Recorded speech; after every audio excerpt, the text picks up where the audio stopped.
So now we're going to get into the origins and the foundations of the African slave trade. So when we look at slavery, first off, slavery was already a common institution in Africa. However, it was also viewed a little bit differently than the way Europeans viewed slavery.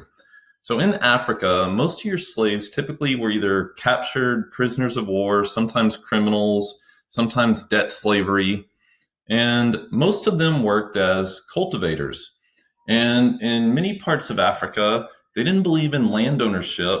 And so wealth came in the form of slaves, because the more slaves you had control of, the more you could produce on the land.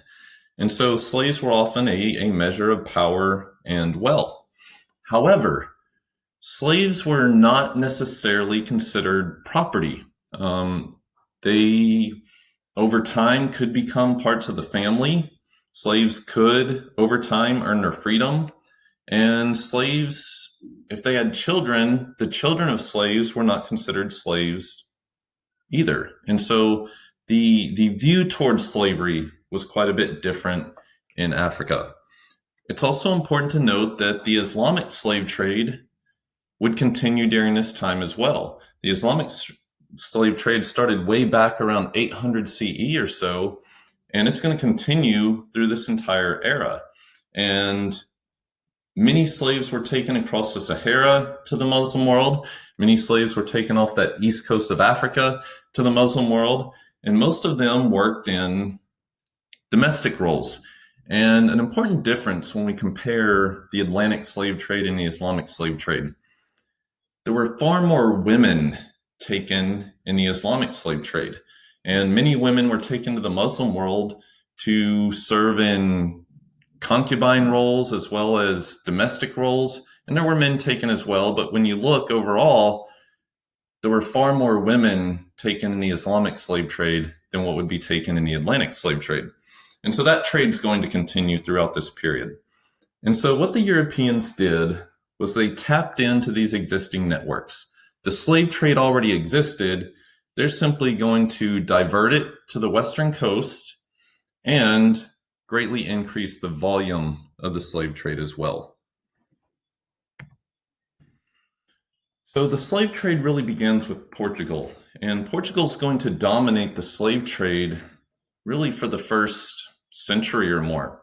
And that's because they were the first to start to establish these trading posts along the coast of Africa. And so as they established these trading posts, right off the bat, Portugal learned that they had to work with the local rulers. It was far easier to work cooperatively with these African kings than to try to force their will and go and raid for their own slaves. And at times they did. However, their control really didn't extend much beyond the firing range of their cannons. And so they found it difficult to try to force their will on these African kingdoms.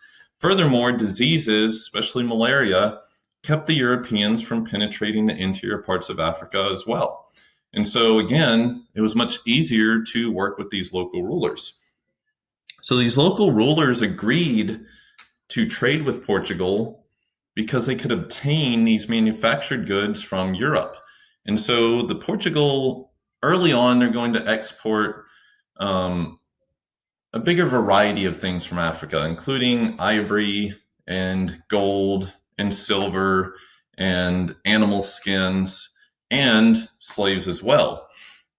As time progresses, it came to be more and more dominated by the slave trade. And in return, African kings could import manufactured goods from Europe. And one of the most important manufactured goods that they're going to import is guns.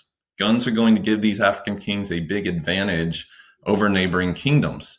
And so those kingdoms that traded with the Portuguese could obtain these guns and then use that to extend their own power. And so the early slave trade is going to be dominated by the Portuguese.